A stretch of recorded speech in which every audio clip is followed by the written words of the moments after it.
Well, we're back with Stone Temple Pilots here. Just heard their new song, Cinnamon, off the new album. Here with Scott, Robert Dean, and Eric from the band. As far as the chronology goes, first album comes out 92, and immediately is it just does it take the world by storm, or is it a slow build?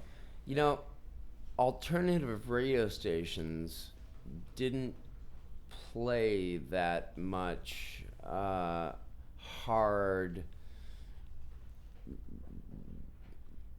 alternative music. Mm-hmm. You know, there were very few bands that were played. It was mostly KNAC that would play the bands first. Mm-hmm. And then you were sort of segregated into whether you're Metallica, Megadeth, or what they were calling. I went to junior high and grade school with Nick Menza, the Megadeth drummer. By the way, the guy was like my best friend. We're in the 6th grade. Grew up in North Hollywood, down the street from me. Go figure. Yeah, the guy ends up being in Megadeth. Yeah, that was a big break for us, actually. That was our first big tour. They took us Megadeth? out on the road. Yeah, so you must know Nick. Yeah. So you know. On that tour. Now Nick's dad, Don, is like some kind of legendary saxophone player, by the way, and teacher and everything else.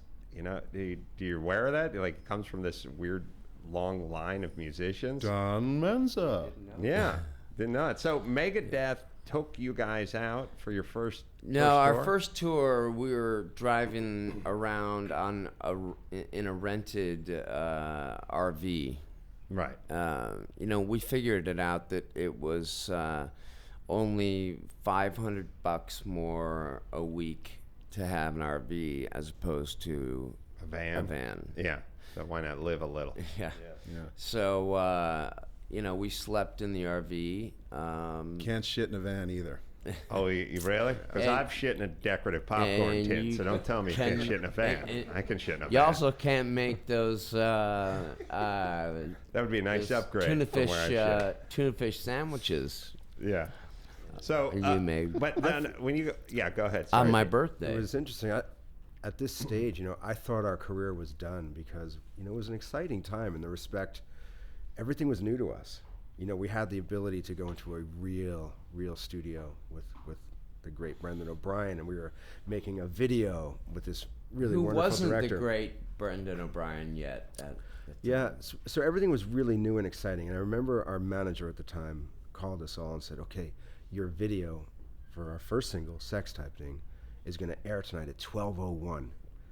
And at that time, in the lower left-hand corner of your video, you had the name of the band, the name of the song, the name of the record label. Remember that? Right. The little caption? That caption didn't appear. I was like, we're finished. We're done. I got to go back to Nobody's gonna know who we are. Pavilion. Do you guys remember that? I think we called and we were like, oh my gosh, our career's over. What the hell? Yeah. The label screw up? Somebody screwed and up. And I feel bad for my buddy Nick Menza because I've never seen Megadeth. But is your crowd I felt bad for Nick Menza too because the chick was after Robert the whole time. Oh, really? Well, now, was their crowd good for your crowd? Or it was very interesting. Awful. It was awful. The first half of the tour, we had bottles of piss thrown at us, and I mean, picture this. Crazy. We were playing arenas that were, people were trickling in. If this arena held 5,000 people, there was 300 people there. Right, when you guys hit the stage. Which had like Iron Maiden shirts on and, pimply faced boys giving us the finger while we're trying to play. But by the time Plush came out, people were there to see us. Right.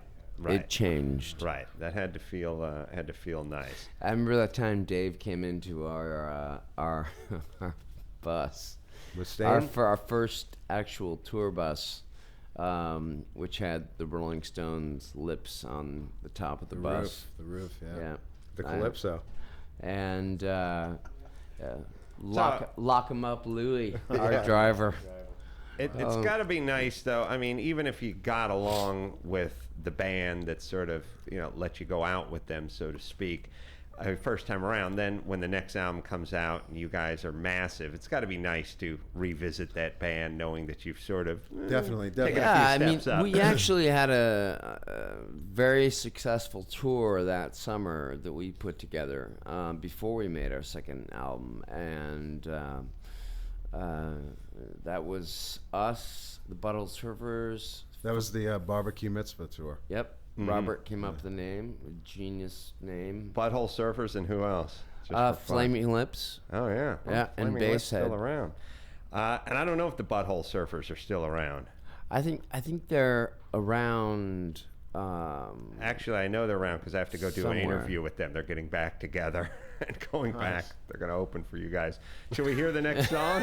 You guys didn't know about that?